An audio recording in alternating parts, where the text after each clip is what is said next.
एक ऐसा गायक जो बॉलीवुड फ़िल्म इंडस्ट्री में अपनी एक अलग पहचान रखता है और अपनी अलग पहचान की वजह से ही आज वो हर एक बॉलीवुड चाहने वाले के दिल में बसा हुआ है और अपने अलग तरह के गानों की वजह से भी उनकी बहुत ज़्यादा पॉपुलैरिटी हुई है। हम बात कर रहे हैं सुप्रसिद्ध गायक कैलाश खेर की।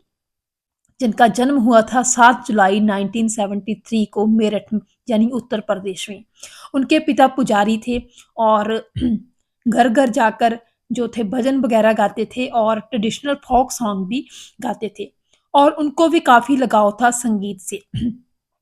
तो अपने जन्म के बाद अपने बचपन के बारे में बताते हुए एक बार कैलाश खेर ने बताया था कि कैसे उनके घर में एक साधु आए थे जो बहुत ही ज़्यादा पहुँचे हुए थे। तो उनकी माता का नाम कैलाश खेर की माता का नाम क्योंकि चंद्रकांता था तो उस साधु ने उनकी माता से कहा था कि चंद्रकांता ये अपना बेटा तुम हमें दे दो। क्योंकि ये बहुत ही ज़्यादा असाधारण रुचियों का मालिक है और ये इसकी पालना, इसका पालन-पोषण यकीनन ही साधु-संतों द्वारा ही होगा। तो कहते हैं कि उस टाइम पे कैलाश खेर के माता-पिता काफ़ी दुविधा में आ गए थे, क्योंकि साधु-संतों को अपना बच्चा सौंपने का मतलब था कि उनका बेटा सन्यासी हो जाएगा। तो इसी डर के कारण, इसी चिंता के कारण उन्होंने ये बात मानने से मना कर दिया था उस साधु कि वो अपना बच्चा नहीं दे सकते हैं क्योंकि उनको डर है कि वो कहीं सन्यासी ना बन जाए। लेकिन उस साधु ने भी जाते-जाते यही कहा था कैलाश खेर के माता-पिता से कि चाहे तुम भले ही इस बच्चे को यहाँ घर में रख लो कि ये कहीं सन्यासी ना बन जाए, लेकिन इसका पालन-पोषण यकीनन ही साधु-संतों द्वारा ही होगा। तो उस टाइम पे उनके माता-पिता भी काफ़ी सोच में पड़ गए थे। लेकिन फिर धीरे-धीरे समय गुज़रता गया और देखिए जो बात उस साधु-संत ने कही थी, वही बात सच भी हुई। 13 साल की उम्र में जो थे कैलाश खेर घर से भाग आए थे। कैलाश खेर ने बताया था कि उस टाइम पे कोई कारण रहा होगा कि वो घर से भाग आए और कहते हैं कि वो दिल्ली में आकर अपने किसी रिश्तेदार, किसी दोस्त के यहाँ पे ठहरे और किसी प्रिंटिंग प्रेस में वहाँ काम करने लगे थे। लेकिन बहुत ज़्यादा मेहनत करने के बाद भी जैसे होता है कि कुछ लोग आपका जो है शोषण करना चाहते हैं, कुछ लोग आपका हक खा जाना चाहते हैं, ज़्यादा से ज़्यादा आपसे फ़ायदा लेना चाहते हैं, तो बहुत सारा काम उनसे दिन-रात करवा कर भी उनको उनके बनता हक, उनके पैसे नहीं दिए गए और फिर उन्होंने कोई बिज़नेस स्टार्ट किया छोटा-मोटा, तो उसमें भी उनको सफलता नहीं मिली। तो कहीं न कहीं जैसे एक नाउम्मीदी आ जाती है, एक निराशा आ जाती है मन में, तो कैलाश खेर के मन में भी यही जो विचार आया कि वो सुसाइड कर लें और उस टाइम पे कहते हैं कि कैलाश खेर ने गंगा जी में जो थी छलांग लगा दी थी और अपने आप को, अपनी जीवन लीला को ख़त्म करने की कोशिश की थी। लेकिन जैसे कहते हैं कि जिसको भगवान बचाए उसे मारे कौन?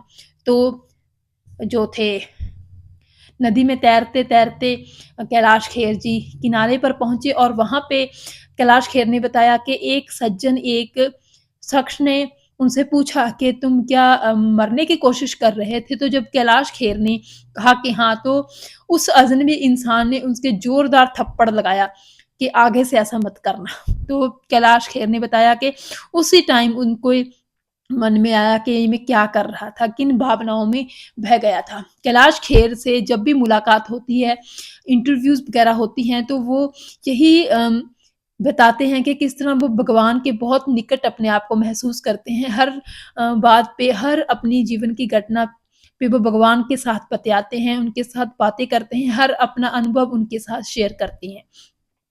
तो इस तरह धीरे-धीरे उनको जो था गायन की तरफ अपनी ऐसा लगने लगा कि उनकी कुछ पहचान बन सकती है इस क्षेत्र में, तो वो मुंबई आ गए। मुंबई आकर धीरे-धीरे जान-पहचान करके उनको सबसे पहले जिंगल में मौका मिला। विज्ञापन थे उस टाइम के कुछ कमर्शियल जिसमें उनको जिंगल गाने का मौका मिला। तो वो जिंगल उनके बहुत ज़्यादा फ़ेमस हो गए और इन्हीं जिंगल की बदौलत उनको उस टाइम पे अंदाज़ फ़िल्म में काम करने का मौका मिला जिसमें अ, उन्होंने गाना गाया था। लेकिन उनको ज़्यादा सबसे ज़्यादा पॉपुलैरिटी और पहचान मिली थी। फ़िल्म ऐसा भी होता है में गाना था अल्लाह के बंदे। इस फ़िल्म के साथ उनको पहचान मिली और जो था वो हिट हो गए और उनकी फ़िल्म इंडस्ट्री में माँग बढ़ने लगी।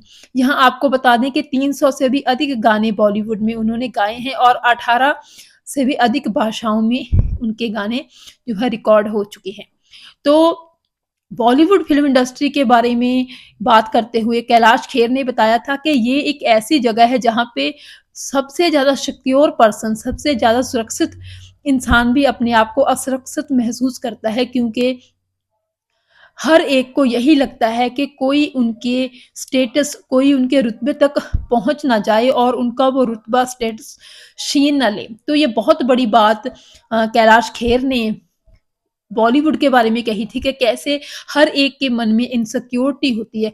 तो कहीं न कहीं कैलाश खेर का कहने का मतलब यही था कि गायक के रूप में भी लोग बहुत ज़्यादा इनसिक्योर हैं, कि नया चेहरा आ गया है, एक नया कलाकार आ गया है, तो हमें कहीं रिप्लेस ना कर दे। तो इस तरह कैलाश खेर ने बताया कि बॉलीवुड में जब वो आए थे नए-नए, तो बहुत सारे लोगों ने उनको कहा था कि उनकी आवाज़ जो है वो हीरो टाइप नहीं है, ये अलग तरह की आवाज़ है, इसे हीरो टाइप आवाज़ नहीं कहा जा सकता। तो इस तरह, लेकिन फिर भी जिसमें टैलेंट होता है, अपने टैलेंट की बदौलत बॉलीवुड में वो टिके रहे, उनका अपना घर है बॉलीवुड में और आज वो बहुत सारे रियलिटी शो भी ऑर्गेनाइज़ करते हैं, तो इस तरह एक ख़ास रुतबा बन गया है। तो देखिए, कैलाश खेर के जीवन से हमें एक मोटिवेशन भी मिलती है कि कैसे कभी-कभी इंसान ज़िंदगी से हार कर, थक कर यही सोचता है कि अब कोई रास्ता नहीं है, अब तो जीवन लीला ख़त्म करने में ही भलाई है। लेकिन रास्ते अपने आप बनते जाते हैं, इंसान को कोशिश करते रहना चाहिए और कैलाश खेर के मन में भी एक टाइम पे ऐसा विचार आया था, लेकिन फिर देखिए वो कहाँ से कहाँ तक पहुँच गए। तो इस तरह कैलाश खेर से जब एक इंटरव्यू में उनसे पूछा गया था कि जो है आज आप अपने आप को किस तरह महसूस करते हैं? तो उन्होंने बताया कि आज भगवान की कृपा से मेरे पास इतनी ज़्यादा मतलब लक्ष्मी माता है कि आज तो जितनी ज़ीरो लगा लो पीछे उतनी कम है। तो ये सब बातें कैलाश खेर ने खुद ही अपने बारे में बताई थी।